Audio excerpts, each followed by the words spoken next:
Profe, yo no lo pude preparar. ¿Y ya puso para grabar? Sí, quedó clavado. Quedó clavado. Ahora, ¿cómo hacemos? ¿Cómo hacemos? Yo, ¿sabes lo que me cuesta editar? Se me rompió el programa de edición. ¿Sabes lo que tengo que hacer yo? Tengo que Profe, llamar a que edite. La chica que edita cosas para mí ya me dice, no puedo sacar a toda la gente. pero si corta ahora y empieza a grabar de vuelta, se generan 2 videos. Ya Y ahí sé, solamente Ricardo. ocupa el último. Pero a mí me gusta esta parte. Queda como un profesor abierto. Y el drama, ok. Y lo muestran en las reuniones de profesores. Esto es un profesor abierto. Y demuestran a otros, ¿no? A otros que son más cuadraditos, abiertos. Sí, es para pedagogía. Bueno, Gaby, usted lo da la semana que viene. Los dos juntos. Okay. ¿Sí? Muy bien, Gaby de Benedetto, que lo preparó, que yo lo voy a dejar compartir. ¿A dónde está? Espere. Lo voy a hacer coanfitrión. Bueno. Sí, no lo hago hospedador, lo hago coanfitrión. Ahí tiene para compartir. Bueno, ahí vamos arrancando, a ver. Ahí está. Tengo que poner esto, si no, no va. Avíseme cuando vea. Ahí vemos una pantalla negra. Oh. A ver. Ahí está. ¿Estamos? ¿Ahí ven? Me gusta cómo lo preparó, ¿eh? Súbalo al Classroom esto. Bueno, ok. Vamos a correr esto, porque si no, no veo yo. Ahí está. Me gusta. Bueno, vamos rapidito porque es como mucho contenido y bueno, vamos a tratar de hacer un punteíto, ¿sí? Bueno, la idea lo que el autor se propone un poco en este capítulo es la fundamentación antropológica para los valores éticos. O sea, desde una mirada antropológica, aunque sea redundante, bueno, el por qué es útil y es, vamos a decir, necesario el tema de los valores éticos. Bien.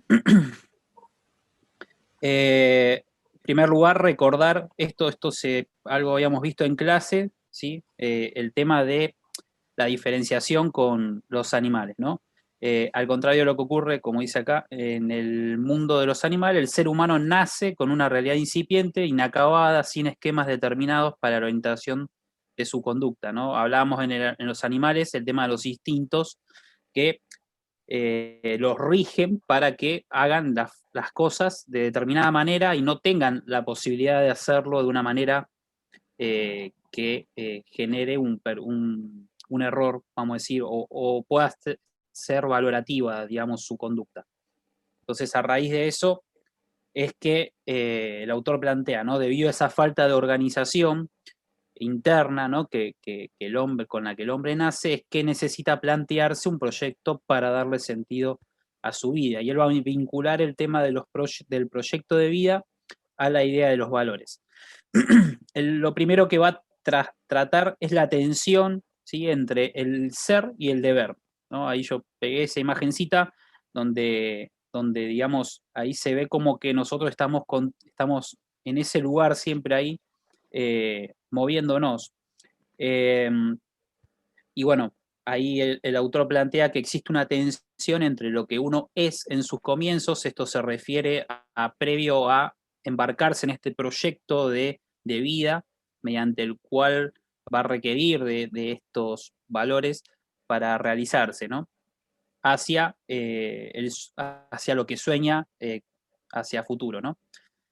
Entonces va a decir que la moral será un estímulo que incita a recorrer ese itinerario desde el ser hasta el deber propuesto, ¿sí? Una invitación a salir de un punto de partida para alcanzar otra meta mejor.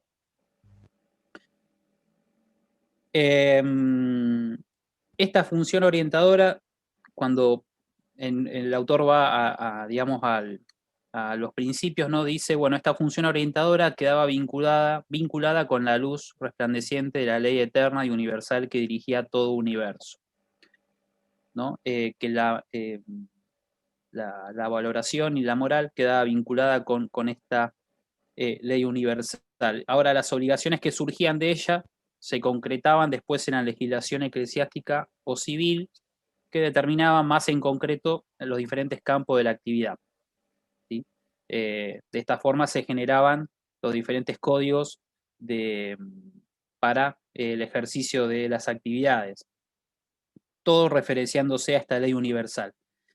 Y bueno, el autor va a plantear, ¿no?, que esta orientación muchas veces ha tendido a caer y sigue cayendo muchas veces en legalismos excesivos. Por eso es que hay un rechazo hacia esta idea de moral, ¿no?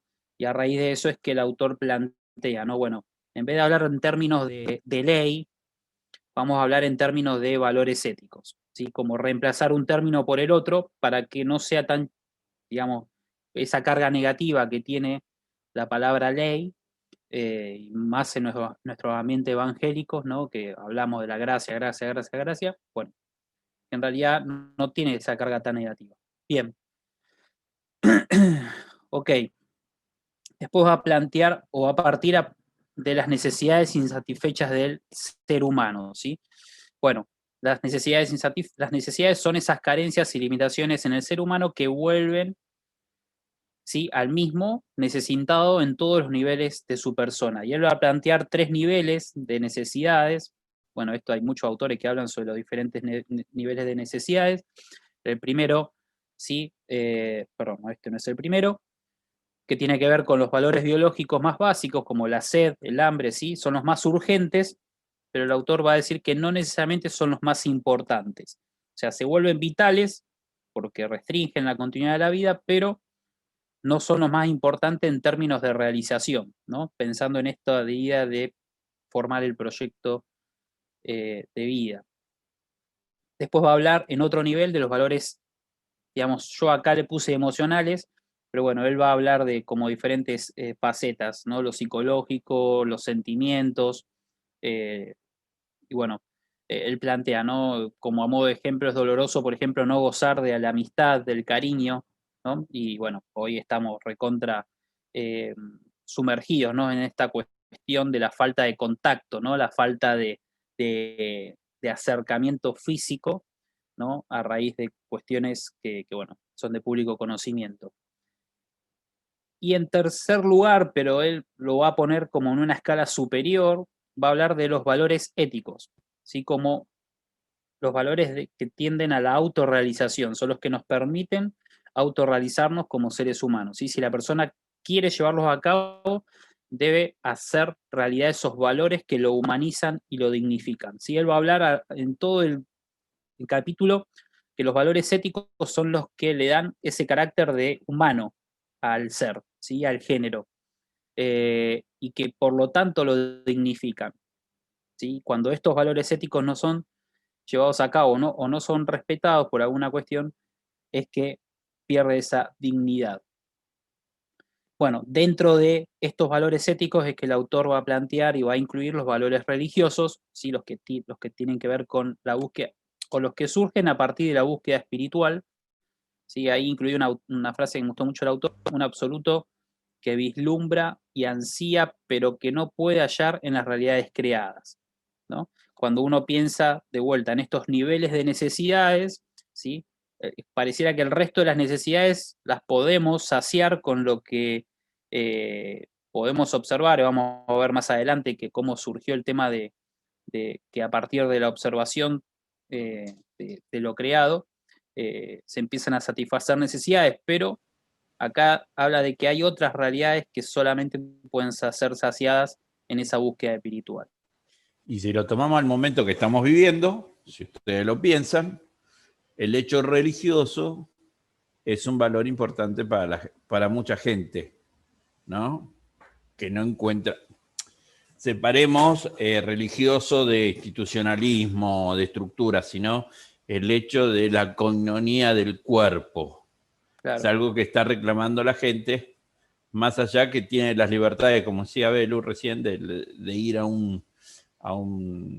festejar un cumpleaños a un lado. La gente sigue necesitando la búsqueda de encontrarse con el hermano, que es una clave hoy también. Siga, estimado. Bueno, después va a plantear el valor ético como fenómeno, ¿sí? La fenomenología del valor ético. Desde el punto de vista de que los valores vienen pensando en las necesidades, ¿no? Que hablé en la hoja anterior, ¿no? Los 3 niveles de necesidad. Los valores vienen, mejor dicho, como a tratar de satisfacer una necesidad. A partir de que satisfacen una necesidad se convierten en un bien para la persona. Y por eso es valorado, ¿sí? El valor ético, va a decir el autor, no solo perfecciona una de las dimensiones, por ejemplo, no sé, la dimensión biológica, o la dimensión emocional, o la espiritual, sino toda su existencia. Por eso es que él lo va a ponderar, y lo ponderamos de una manera como en un nivel superior en importancia. Y pone como ejemplo, dice, bueno, se puede ser un gran técnico en el campo de la economía y gozar de prestigio internacional, pero ese valor científico, ¿sí? Como valor tiene una ponderación, no va a evitar la posibilidad de que también sea un ladrón. Y bueno, podemos caer en miles de ejemplos, que son grandes administradores de la ciencia que desarrollan, pero que no llevan adelante algo, vamos a decir, que sea empático con las personas, sino que o es extremadamente egoísta o es directamente malo para los demás. Bien, esto también lo plantea, si solo el valor ético adjetiva como buena o mala una conducta. ¿Sí? Los demás valores son incapaces de conferir esa dignidad. ¿Sí? Esto va en la misma línea de por qué los valores éticos están en otro nivel, desde el punto de vista de la conducta humana. Bueno, el valor moral es aquella cualidad inherente a la conducta que la hace, bueno, esto lo dije al principio, auténticamente humana, ¿no? Entonces uno dice, acá se podría preguntar, bueno, entonces ¿se puede ser humano y no tener valores éticos? ¿No? Y bueno, si bien se puede abrir el debate, no quiero robar demasiados minutos, pero creo que es algo que debemos preguntarnos, ¿no? Si decimos que los valores éticos son lo que hacen auténticamente humano, bueno, en realidad lo que tendemos a visualizar es la ponderación de lo que es un valor para uno, tal vez no es un valor para el otro, ¿no? Hay una realidad que no se puede discutir. O sea, el ser humano, todos tenemos algún tipo de valor. O sea, lo que puede ser que no sea el valor que yo tengo, no sea el valor cristiano que tenga el otro. Así ¿Sí? es. O sea, no, es inevitable que si la escala de valores existe en el ser humano, o sea, en el comportamiento humano, lo que podemos entender es la diferencia de escala de valores. Tomando el caso de Belén, ¿no? Belén tiene la vida como primer valor, ¿no? Por la agrupación que está. Seguramente otra agrupación feminista pro aborto tendrá el valor de la vida en segundo lugar.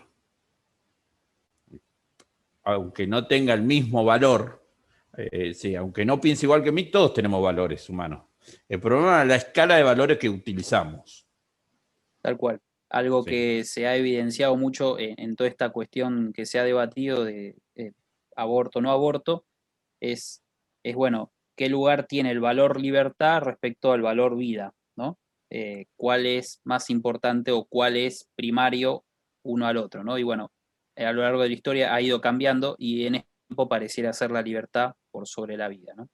¿Y en los cristianos puede haber diferentes valores?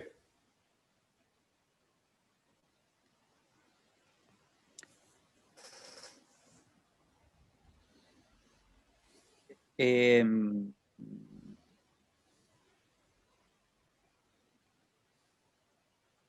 la diferencia de valores yo creo que es patente y es algo que está.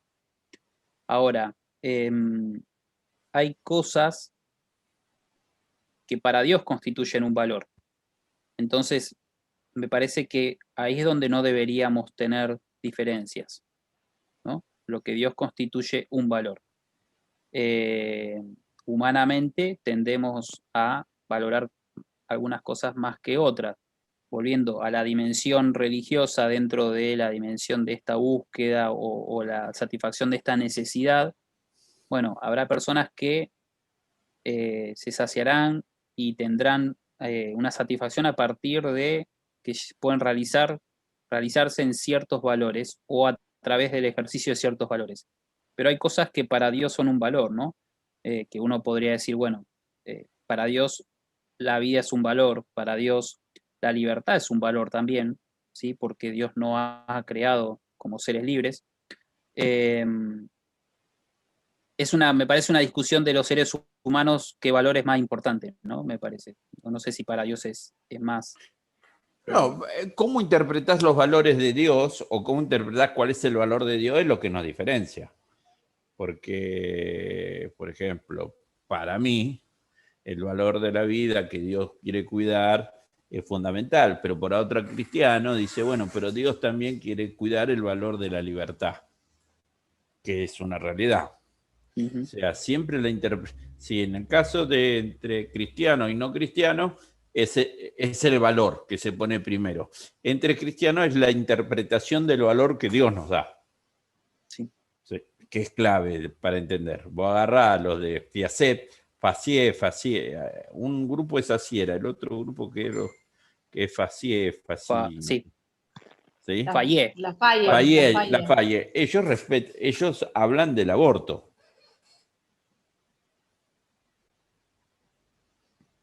Y son cristianos. Vos podés decir, bueno, pero fíjate lo que hacen. Son cristianos. O sea, podés discutirle, pero dentro de todo son cristianos. Entonces, ¿qué es lo que están discutiendo ahí? Ahí no discuten el valor, sino la interpretación que hacen de lo que Dios dice. Siga, yo para... No, pero sí, pero es así. Y bueno, algo que es importante que este valor, a diferencia tal vez de otras cosas o de otras cosas que se convierten en un valor para uno, nos lleva sí o sí a una conducta de vida. O sea, yo tengo como valor ético tal cosa, bueno, me voy a conducir de tal otra. Entonces ahí uno debería preguntarse, bueno, o cómo visualiza los valores que tenemos nosotros. ¿Alguien cómo puede visualizar qué valores tengo yo? Bueno, a partir de mis conductas. Esto es un poco lo que plantea, o por lo menos lo que yo interpreté a partir del autor, ¿no? Bien. Después voy a hablar de los valores como un eco de una llamada interna, profunda, ¿no? Lo primero que plantea es que, aunque muchas veces la moral pareciera ser una llamada externa, como una norma, algo que me imponen para cumplir, ¿no? Él va a plantear que la moral es una voz que proviene, en realidad, desde nuestro interior. Textual, la moral no es la frontera que encierra y esclaviza a la libertad, algo ajeno y opuesto a ella, como un adversario que quisiera destruirla. Es, por el contrario, el cauce que orienta su ejercicio. ¿Sí? La moral es el cauce que orienta el ejercicio de esa libertad, la luz que ilumina el sendero para llegar a conseguir precisamente lo que se quiere.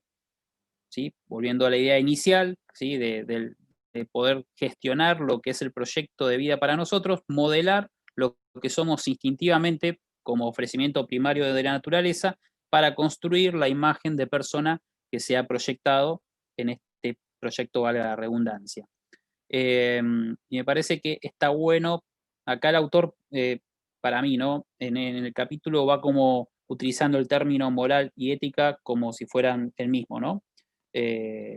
O si fueran, vamos a decir, reemplazables. Pero bueno, entendámoslo de esta manera, sí, la moral es lo que va a ser como esa necesidad que surge del interior, ¿sí?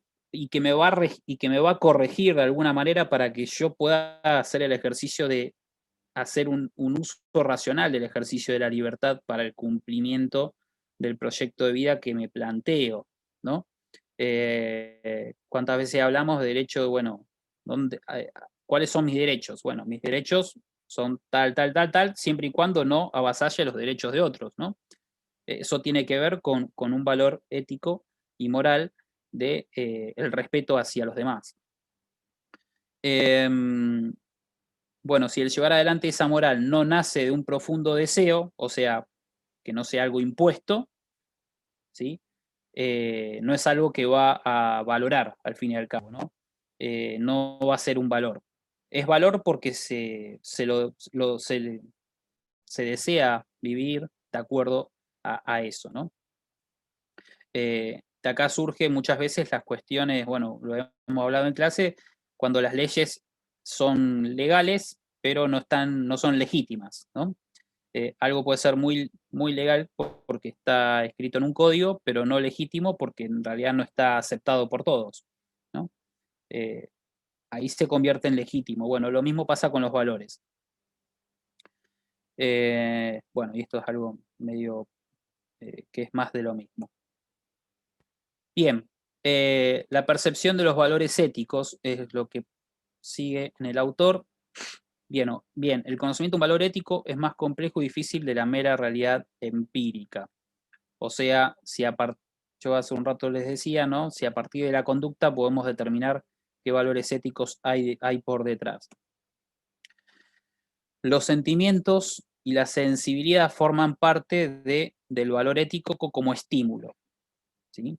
Un estímulo previo, una condición previa para comprender el valor de una conducta que dignifica a una persona, o todo lo contrario, puede ser un obstáculo para el cumplimiento de ese objetivo o de llevar adelante ese plan.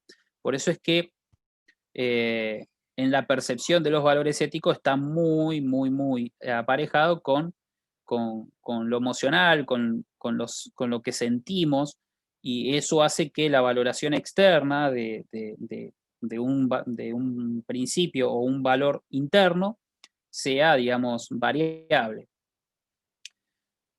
Reconocer la importancia de, bueno, acá hay algunos valores, ¿no? De lo verdadero, el respeto a los demás, la fidelidad a los compromisos, la ayuda solidaria, las exigencias del bien común y tantas otras cosas, no es un conocimiento innato ofrecido por la naturaleza. ¿Sí? El autor va a plantear esto, ¿no? Que esto es parte de un descubrir, ¿sí? Que esto es algo que uno lo debe aprender, no es que naturalmente esto va a tender hacia esto, y que se va a ver influenciado por el entorno, ¿no? Por eso este último párrafo dice, bueno, por ejemplo, bueno, el que desde pequeño vive en un ambiente de engaño e hipocresía, como ve que esto es el ejemplo a su alrededor, no tendrá ninguna dificultad el día de mañana o en lo sucesivo utilizar la mentira siempre que la necesite, ¿sí? De aquí es que el niño, uno puede decir, bueno, ¿qué valores inculco en el niño? Bueno, básicamente inculco lo que ve, ¿no?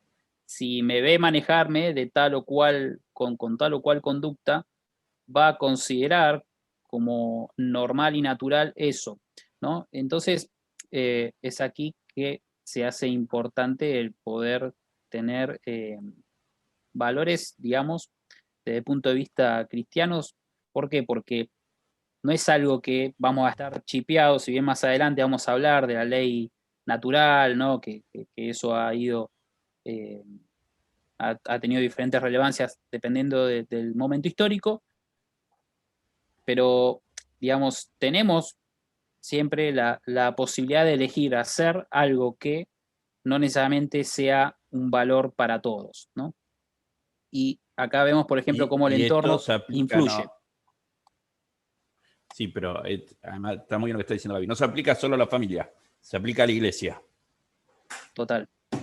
Por eso la preocupación de que a veces algunos tenemos, que somos medio hinchas, si vos estás en una iglesia donde está fallando o donde hay valores que no son buenos, la acusación de muchos padres, acá Gaby es padre, ¿no? Es decir, bueno, pero mis hijos tienen sus amiguitos, ¿cómo los voy a dejar sin los amiguitos? Hay un problema. Si están viendo un lugar donde hay engaño, hipocresía y esto, que sucede en muchas iglesias, le estamos enseñando eso. Nuestra preocupación tiene que ser que ellos puedan vivir en un contexto de verdad, más que tener los amiguitos. Porque en el fondo los amiguitos también uno los puede rehacer. ¿Sí? El problema es que aprendan un contexto. Bien. Gaby tiene 5 minutos más, ¿eh? Sí, no, ya quería terminar en realidad, porque si no me voy a extender mucho. Bueno, acá el autor, lo pasamos rápido, va a plantear esta cuestión de que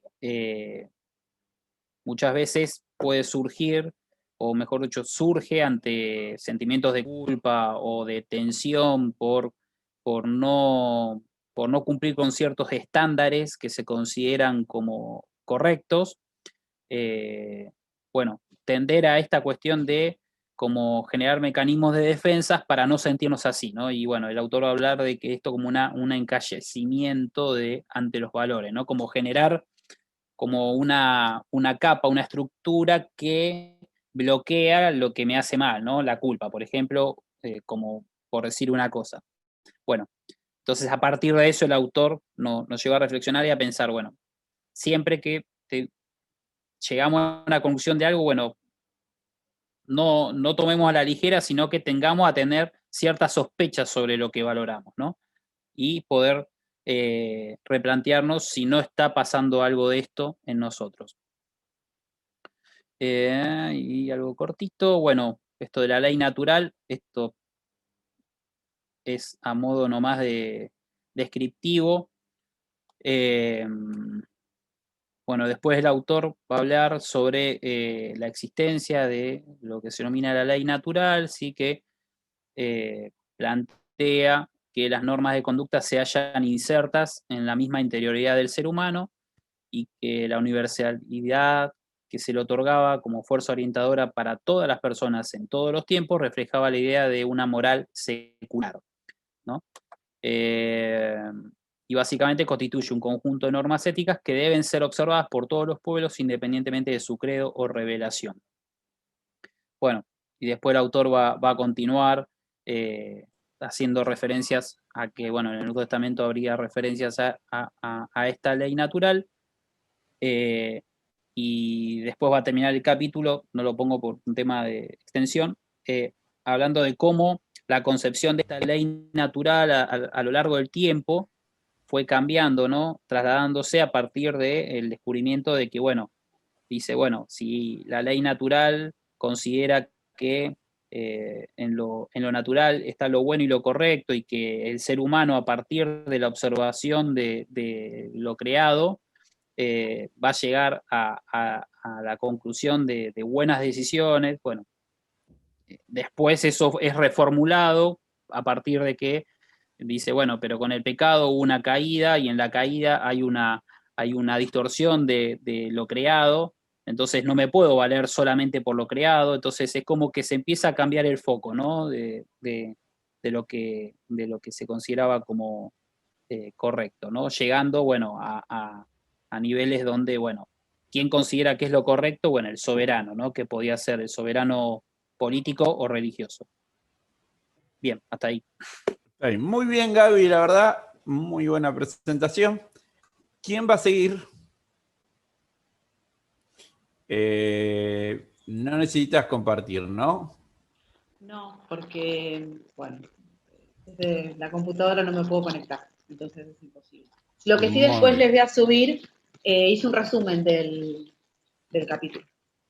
Me pareció súper interesante. El capítulo 7 es la ética normativa y hace un recorrido de diferentes aspectos para llevar a, digamos, nos lleva a reflexionar para qué es la ética normativa, para qué nos sirve y sobre todo cuál es el desafío de esta ética normativa.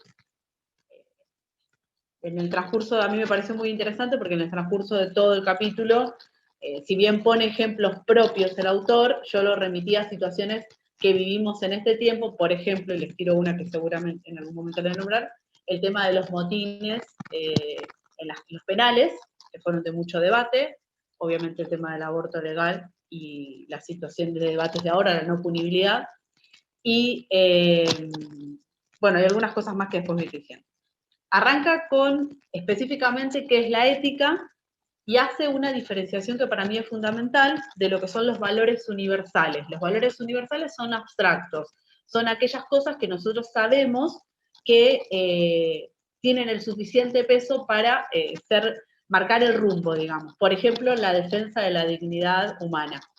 Pero eso, si no es relacionado con un hecho concreto, no sirve de nada, o sea, termina siendo algo abstracto completamente, o sea, si yo no vivo de acuerdo a lo que digo que vale, no sirve. Y ahí yo lo remito a, por ejemplo, el tema de los motines, que después más adelante voy a decir por qué. En esta cuestión de la dignidad humana. O sea, una persona no es honrada por reconocer una verdad. O sea, la vida es un derecho, sino por qué hace con esa defensa, qué hace con ese conocimiento. Si no, termina siendo una cuestión teórica, y la ética normativa lo que plantea es eso, es los valores de cómo vivimos, pero justamente, si bien es una teoría anclada, va a tener un desarrollo. La ética necesariamente normativa, el autor la plantea como una ciencia sensible y en diálogo con otras ciencias.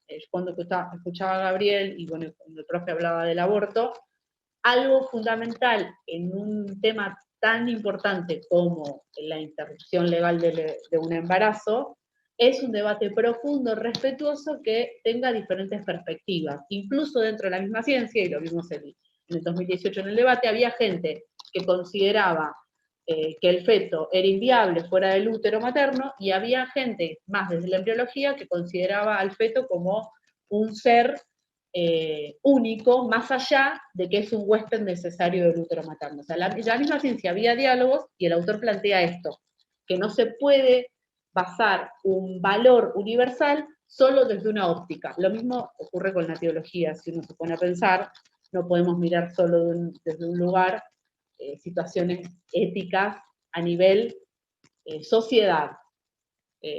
Yo lo linkeé también en mi análisis con el tema de la ley de adopciones, que desde la Iglesia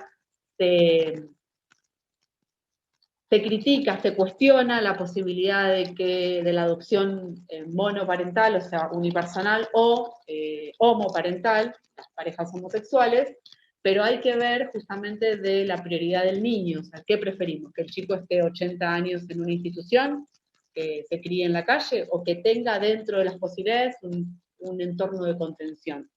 Entonces también eso me parece como interesante del autor, más allá de que nuestros valores cristianos plantean que algo es pecado, la sociedad no vive con los mismos valores que nosotros. Bueno, eso ya está. Diálogo de las ciencias, lo dije, sí, lo dije, la diálogo de la ciencia. La confrontación de esta ciencia lo que nos va a permitir es poder analizar. Y algo que para mí es fundamental es entender que la ética normativa va evolucionando a través de la historia con la comunidad, digamos, con la sociedad. Entonces, va a pasar, y esto para mí es importante tener en cuenta, que quizás si nos cerramos a que o sea, la ética no es algo estático, sino que va a evolucionar junto con la sociedad. Entonces, sucede hoy que miramos para atrás y, por ejemplo, observamos la esclavitud y consideramos cómo había cristianos que la apoyaban, y en realidad esta cuestión que muchas veces ocurre hoy cuando se ven pues, películas argentinas y se ven contenidos más machistas o gente que cuestiona esas cosas, tiene que ver con eso, que hay que ver el pasado en su contexto, no evaluarlo con los ojos éticos de hoy. Obviamente, hoy no harían los mismos chistes los humoristas que hacían en esa época, pero no pues, vamos a linchar a una persona que ya está muerta, básicamente, por el humor que tenía en esa época. Eso me pareció como súper interesante, porque como cristianos muchas veces cuestionamos el pasado de nuestra iglesia, o leemos cosas y decimos, ¡ay, pero cómo!, y nos horrorizamos, pero tiene que ver con su cultura. O sea, la ética va evolucionando a través de... De hecho, partimos de la base de que a veces hacemos comentarios sobre la Biblia, es machista o menos machista, entendiéndolo desde un punto de vista actual. Totalmente. Si los pastores de antes eran más machistas, desde el punto de vista actual, sí. siempre, desde un punto de vista, hace 10 días atrás yo era más machista. Evidentemente, uno tiene que entender que hay ciertos parámetros culturales que no podemos discutir. Sí, éticamente no puede ser. Esto es lo mismo que juzgar, como se hace habitualmente a la película, lo que el viento se llevó, ¿no? Dice, defiende los valores de la esclavitud. Es una película que se hizo en determinado momento histórico, que representa otro momento histórico. Bajo ese aspecto, Lincoln no hoy sería discriminado por racista. Sí, porque no es que permitió muchas cosas a los negros.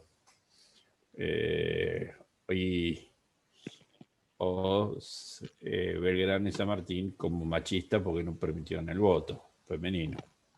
Sí, ocurre también con Sarmiento. Yo me ponía a pensar en muchas veces gente que y no evalúa determinadas cuestiones que fueron importantes para nuestro país en esa época. Sí, tuvo muchos errores, como seguramente dentro de 40 años van a evaluar a nuestra sociedad.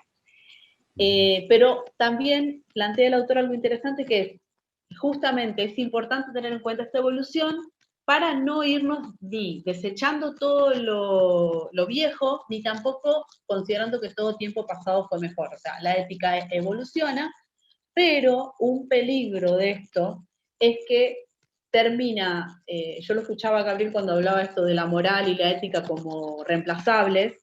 El autor plantea la ética normativa y la moral como que muchas veces abre paso y termina haciendo lo que está permitido algo moralmente bien. Y en realidad no todo lo que está permitido está bien, digamos, por decirlo de alguna manera, y uno de los límites es el hecho de que no, primero, mirarla a la persona de forma integral y que no genere una deshumanización. Nosotros desde, que iba a ser autorreferencial, desde Feministas de la Nueva Ola, tenemos una frase que habitualmente la usamos en algunos de los tuitazos, es que tu maternidad deseada no implique la deshumanización de nadie o la desaparición forzosa de nadie, haciendo un doble juego con el tema de la dictadura, porque justamente el feminismo más verde está muy ligado a la izquierda. Entonces, nosotros planteamos mucho esto, la deshumanización, pero cuando la cuestión de la ética normativa plantea algo que para mí es fundamental, que algo no es totalmente malo, totalmente bueno en base a los beneficios desde una sola mirada, o digamos, lo malo, lo perjudicial, sino que hay que mirarlo de forma integral. Y yo ahí lo linkeé en mi análisis con lo que era en su momento la no punibilidad para el aborto, en la interrupción del embarazo, en las situaciones de violación de mujeres con retraso mental. Si bien el aborto está mal, en ese caso se apuntaba al mal menor de la persona que había sido violada y que por sus capacidades mentales no podía procesar el embarazo. Se tenía que hacer en un tiempo, después vino el Payo Spal, que hicieron cualquier cosa, pero bueno. En fin, en ese momento tenía una justificación, y más allá de que muchos cuestionan que la Iglesia en ese momento no se levantó en contra de la no punibilidad, la realidad es que tiene una explicación lógica. ¿Cómo podés pararte a cuestionar que se le permita o que no sea, digamos, punible una persona con capacidades mentales reducidas por haber interrumpido el embarazo en determinado periodo? O sea, hay una realidad, es que es una criatura, muchas veces eran criaturas con retrasos mentales importantes y que habían sido agredidas durante mucho tiempo. Entonces, para mí eso es fundamental. El tema de la humanización, y que me parece como re importante a nivel social, y es uno de los... Quiero ir rápido para no irme tan lejos. Es importante la traducción de las cuestiones, digamos, éticas, normativas, a la hora de vivir en sociedad, y me parece importante remarcar esto de las cuestiones deshumanizantes. En cuarentena se dio una situación, yo la asocié mucho a esto, el tema de los motines, y lo asocio con la no punibilidad, con lo anterior también, los motines en Devoto, por ejemplo. Lo que reclamaban los detenidos era la prisión domiciliaria. Ellos tenían, muchos tenían delitos, sí. Muchos cristianos como nosotros, salieron a cuestionar, como si esas personas fueran menos humanos, sin evaluar que la justicia no estaba diciendo los vamos a dejar libres. Lo que estaban evaluando era que estaban en condiciones de hacinamiento y que muchos de los que estaban detenidos no tenían sentencia firme. Entonces, como que frente a una pandemia, desde los morales, nosotros terminábamos siendo como re buenos, y yo siempre digo, la única diferencia entre mi persona y un preso de Devoto es que su pecado es delito, y el mío no.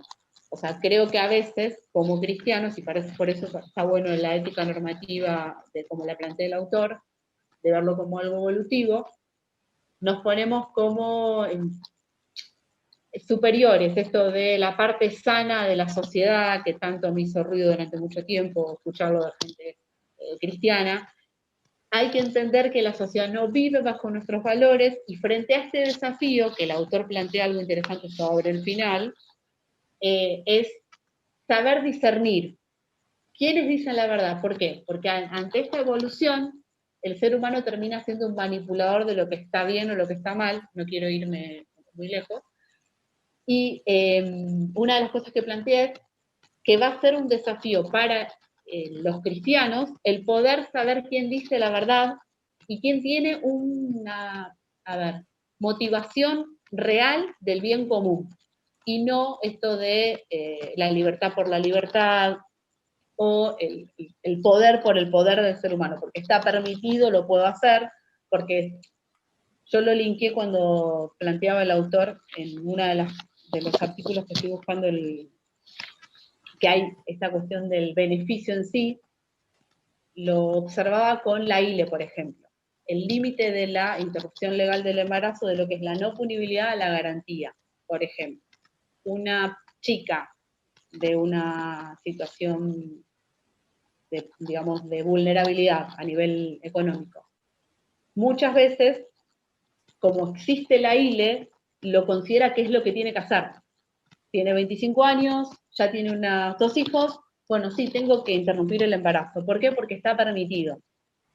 El desafío justamente va a estar en poder plantear una ética desde la Iglesia que no señale a quien lo tenga permitido y lo decida hacer porque realmente no tiene otra opción, caso de estas chicas con, como decían, la no punibilidad, pero también no dejarnos ir por lo que está permitido está bien. Entonces, es un desafío, y lo que plantea el autor es los transgresores, aquellos que se animaron a levantar la voz contra la esclavitud en aquel tiempo en donde estaba permitido, y se animaron a levantar la voz, aquellos que frente a una situación de la diferencia de géneros, digamos, dentro de la iglesia, por ejemplo, plantearon de que tiene que haber equidad y no un género sobre otro, o sea que la mujer no es más que el hombre y el hombre no es más que la mujer, pero con cierto respeto, pero sobre todo el respeto de la humanidad de forma integral. En la pandemia, durante la cuarentena, se vio mucho esto de respetemos la vida, y se deshumanizó a los mayores, a los adultos mayores, que se les exigía de alguna forma socialmente que se queden encerrados, y yo escuchaba a muchos pastores quédate en casa, y esos viejitos estaban solos, y a esos viejitos nadie los visitaba, y esos viejitos tuvieron que aprender a manejar la tecnología solos, y era vida eso. Y por otro lado, muchos que cuestionaban a las madres que iban con sus hijos chiquitos en las primeras épocas de la cuarentena al supermercado, muchos cristianos que se quejaban de eso y que miraban mal, como si el chico fuera un leproso. ¿Y qué querés? ¿Que un nene de 4 años lo deje solo en la casa? Creo que también es importante que la sociedad, y el autor me parece como súper interesante esto de que hay que evaluar todas las realidades de forma integral. La ética normativa es una ciencia abierta, como lo dice el autor, sensible al diálogo con otras ciencias, y sobre todo que va a evolucionar a través de la historia, que nos va a ayudar, pero siempre tiene que estar anclada sobre algo que es universal, y es esto de que no atente contra la humanidad, contra, digamos, la humanidad de nadie, porque habla de que no permita la deshumanización. Y creo que a lo largo de todo este año, que ya termina, nos encontramos con muchas situaciones en donde los cristianos tuvimos la posibilidad de marcar el rumbo, de poner un punto de vista y de no quedarnos callados, de ser transgresores respetando al otro. Como dije, el tema de los motines, que para mí fue una situación en donde la sociedad se puso, y ahora, por ejemplo, se habla de la pena de muerte de violadores. Hay un bloque de diputados que propone eso, y me parece súper peligroso que la Iglesia lo apoye. El tema del aborto, que si bien acá en Argentina nosotros nos oponemos, hay que ver cuáles son las motivaciones en las que la mayoría se opone. Hay muchos que se oponen al aborto, pero por una cuestión de recursos, y también se oponen a que haya recursos que solventen a los más pobres. Entonces, ¿nos importa la vida o solo nos importa que no se aborte? Y el tema de la deshumanización. Esto de la pandemia, como decía antes, el tema de la vida por sobre todas las cosas, pero ¿qué tipo de vida? Porque, bueno, fui como muy rápido. Sí, fue muy rápido, no llegamos a discutir algunos Pregúntale temas. lo que quiera. Sí, Ricardo, ¿a vos te va a alcanzar 10 minutos? Sí. Si quieres 10 minutos, me puedo arreglar, no hay problema. Está bien. Detalle, Belén. Yo el tema de los motines también analizaría como parte de ética cristiana el hecho de pensar si vos cometiste una falla, un delito, tiene una consecuencia, ¿sí? Yo creo que sí. Eso no habilita que sean tratados inhumanamente. Totalmente. Pero el tema es que tampoco lo habilita como decir, pobre tipo están en la cárcel. O sea, la consecuencia de un delito es la cárcel. Sí, no, No sí, es, se no. lo entendí. Sí, Lo entendí. sí. O sea, hay que hacer la diferencia. Porque ese es el error que cometemos, que se está cometiendo en nuestra sociedad. Hay un grupo que dice, che, pobre tipo, está en la cárcel, y otro grupo dice que se pudra en la cárcel. No, a ver. Si hizo un delito, tiene que ir a la cárcel, juzgado, pero las cárceles deberían ser humanas. Sí, en el Y sentido además, y yo lo digo con experiencia porque mi hermano sale ahora en domiciliaria, después de haber sido por violencia familiar, violencia de género contra su exmujer. Yo lo que le planteé, él es ex policía, lo que planteé desde un comienzo a la persona con la que, los abogados que están con él, es que garanticen que él haga un proceso de recuperación. Porque tristemente en Argentina el servicio penitenciario está como un castigo. Entonces cumple y no sabemos si realmente está preparado para ser reinsertado en sociedad. Entonces muchos de los que salen terminan, digamos, reincidiendo nuevamente porque no están realmente recuperados. Es como que la penitencia, se ve como la penitencia del chiquito que lo sentábamos en el rincón. Es un proceso lamentable que nuestras cárceles deshumanizan más de lo que humanizan. Y el que termina en la cárcel generalmente termina porque comete algún delito deshumanizante hacia otro, y en la cárcel, en vez de humanizarlo, lo deshumaniza más todavía, ¿no? Le genera un acto de violencia. Ya solamente pensar que viven en pabellones y duermen todos juntos cuando podrían tener cada uno su celda, como para desarrollar y pensar. Hay un lindo documental y ahí le damos a Ricardo. Vaya poniendo el PowerPoint, Ricardo. El tema, yo estaba viendo el otro día el documental del caso de María Belsulcen, ¿sí? Carmel, un interesante documental que le hacen notas a fiscales y a todo, y el tipo que cree todo que fue el asesino y otros creen que no, dice algo interesante, dice, yo no tengo familia, no tengo nada, me largaron, me dieron domiciliaria, pero yo prefería estar en la cárcel. Él estaba en Campana, en otro tipo de cárcel, mucho más tranquilo. Ahí podía jugar a las cartas, podía hacer esto, podía hacer lo otro. En mi casa estoy solo, ¿no? Es decir, yo hubiera preferido que me digan, está libre, puede moverse, no, está con domiciliaria, que no me puede visitar nadie, estoy encerrado solo. En cambio, lo otro, me parece que las cárceles tendrían que ser humanizantes. Pero el tipo tiene que cumplir esto, las condenas. Porque si no, es un país sin pautas, Si no hay nadie que cumpla la condena, es un tema. Ricardo. Ahí. Me estoy viendo yo. A ver, ahí tendrían que verla. Va a tardar ¿Eso qué es, Ricardo? un segundito. ¿Eso es un PowerPoint? ¿Es un nuevo programa? No, es un... Ahí ya está descargando. Dame un instante. Es un PDF. No me gusta ¿Es un programa para hacer PDF? En realidad es un lector de PDF. Sí, sí. Después pásemelo. ¿Se puede editar el PDF? Sí, yo ahí coloreo el PDF. Deme un segundito. Escúcheme, Ricardo, ¿es gratuito? Sí, solamente está para tablet o para compu, no está para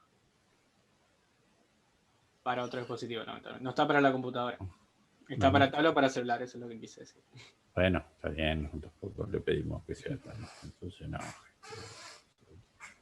Yo recién Ahora está en la tablet usted. sí, me parece mucho más fluido para compartir, por eso entré, aunque es la primera vez. No. A ver, como usted manéjelo como quiera.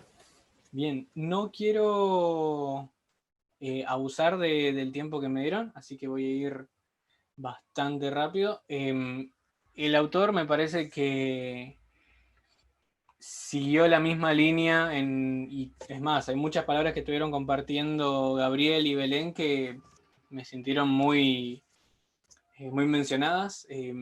No quiero decir que el capítulo 9 termina siendo un cierre de lo que están diciendo porque desconozco hacia dónde va el 10 y demás, pero pareciera en algunos sentidos conclusión. Belén mencionaba, por ejemplo, este tema de la integralidad del hombre, y hay unas partes en esta sección que el autor habla de que dentro del hombre hay un juego, ¿no? Tanto lo interno como lo externo, y que no se debe descartar eso. Y bueno, el título de esta sección es la función moral de la conciencia, y acá resumo lo que me gustaría mencionar, la verdad, muy sencillamente algunas cosas. A la derecha ven la importancia histórica, lo que decía Belén, por ejemplo, esta doble dimensión que está en el ser humano, menos él lo ve como algo doble, ¿no? En cuanto a la conciencia, algunas aportaciones bíblicas, tanto también de los escritos paulinos, y el desarrollo de la formación de la conciencia y la relación que hay entre ley y conciencia. Rápido, alguna mención sobre la importancia histórica. Él va a hacer todo un desarrollo, desde lo que encontramos en la Biblia hasta, digamos, partiendo del Antiguo, pasando por una ausencia del tema de conciencia en los evangelios, hasta llegar también a los escritos paulinos. Y además va a mencionar cómo la iglesia evoluciona desde la patrística hasta el desarrollo de la iglesia como fuente moral, al menos en el mundo, durante un tiempo, y cómo esto también va a seguir diluyéndose, en otras palabras. Por decir algunas cositas, yo puse allí un fenómeno universal. El autor dice que el concepto de conciencia es un fenómeno universal. Está presente en todas las culturas, en todas las épocas, y que se puede definir como el juicio interior que hay sobre una determinada acción, ya sea antes o después de realizarla. No hay mucho para agregar allí. Va a decir que, bueno, que después de realizar algún acto, puede haber un sentimiento de gozo, de bien, la hice bien, o todo lo contrario, culpa, bajón, tristeza, ¿no? Y yo agrego un poquito mis palabras para no continuar en la idea de él, que la verdad me parece un poquito que va y que viene, pero se basa en el mismo concepto y utiliza otras palabras para muchas veces decir lo mismo. Va a citar, a mí me parece, fundamentándose, y por otro lado también teniendo como casi a punto de juicio, algo del Concilio Vaticano II, y entre las palabras que cita va a decir que el hombre en su corazón lleva la ley escrita por Dios, ¿bien? En cuya obediencia consiste su dignidad y según la cual va a ser juzgado, ¿no? Como que dentro del hombre hay algo que ha puesto Dios que le señala, un poquito también lo que decía Belén, lo bueno o lo malo. Y él va a decir que además de eso que está presente en el hombre, hay algo en la sociedad o en la cultura que se contrapone o lo lleva a repensar, ¿sí? Que es a esto lo que va con la doble dimensión de la conciencia. por un lado, la obligación que tiene el individuo de seguir la conciencia, de seguir lo que la conciencia le está dictando, o en todo caso aquello que carece de culpa si lo lleva en efecto, y aquello que le produce gozo en contraste con las normas. ¿Por qué? Porque tiene el deber de ajustarse a las normas y a los principios objetivos que llevan a que una conducta humana sea realizable. Entonces va a decir que en esta doble dimensión está este juego de lo que en mi cabeza me guía y lo que la sociedad me dicta como bueno o como coherente. Y esa es la idea principal que va a guiar... pensé que era un aporte de Belén. Esa es la idea principal que va a guiar de acá en adelante al autor, ¿no? Esta doble dimensión y cómo se presenta en el hombre. Algunas aportaciones bíblicas de él.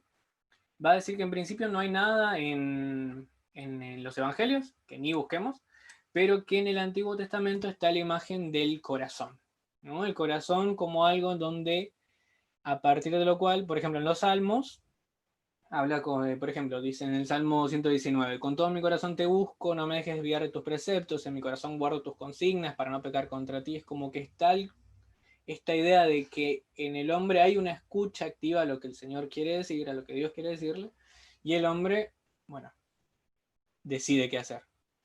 Va a decir que a su vez, por todo el Antiguo Testamento se desarrolla esta idea, y finalmente en los textos de Jeremías y de Ezequiel está el concepto bien desarrollado, concluido, de que la ley va a ser grabada en el corazón del hombre. Y esta es la idea de donde sale como es las definiciones del Vaticano II. Algunas cositas que están en los escritos paulinos.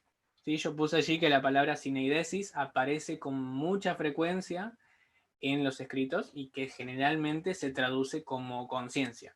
Esto, profe, si tiene algún aporte respecto a esto y nos quiere sugerir, la verdad es que el autor no hizo, son 3 párrafos que menciona, pero si tiene algún aporte sería buenísimo.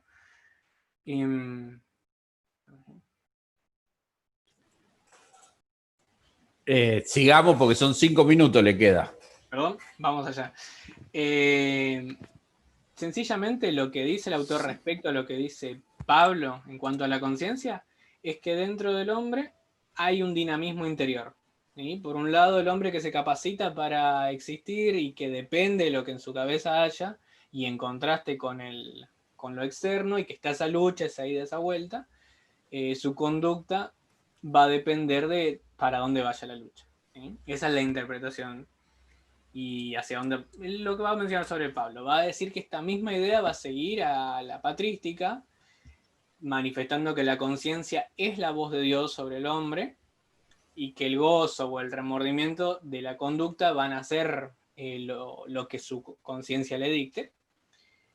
Y el autor, luego de pasar por todo este desarrollo histórico, va derecho a esto, a cómo la conciencia se forma y cuáles son, digamos, los 3 conceptos claves para definir una conciencia desarrollada, ¿no? Va a decir que puede ser recta, ¿no? Cuando la obligación ha tenido en cuenta las leyes de la lógica, y a partir de haber hecho un silogismo con lo que yo hago, con lo que debo hacer, alcanza una lógica, entonces allí es recta. Va a decir que es verdadera cuando las premisas o las bases están de acuerdo con el orden que se intenta que sea subjetivo, y va a decir que la conciencia es cierta cuando los presupuestos en los que se fundamentan son evidentes y en todo caso no tienen no hay una cuestión a hacerla, no hay una duda que se presenta a partir de los años.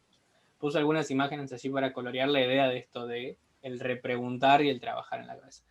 Me parece hasta acá que el autor lo que está proponiendo es un análisis interno, de nuevo, en contraste con la propuesta de la sociedad.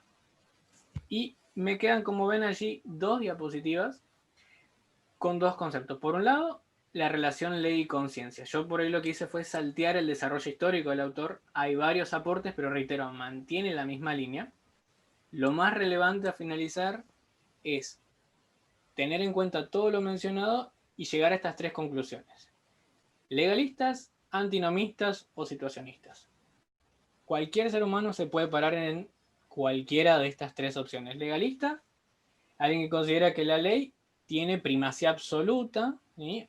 Aunque en este caso las normas tienen primacía absoluta, por más que mi conciencia me lleve a contrariarlas o alguna cuestión relacionada. Si mi conciencia está contrariando lo que dice la norma, entonces yo caí en la subjetividad y estoy mal. Eso es lo que pensaría un legalista según el autor. Antinomistas, lo contrario.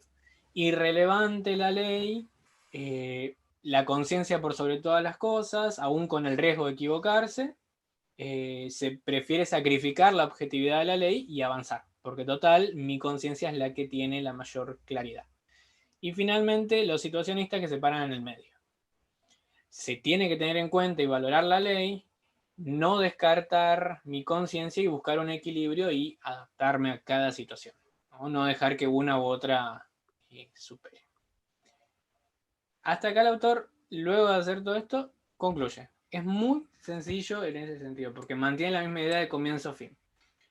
Finaliza diciendo que es la conciencia quien va a certificar y verificar nuestro juicio.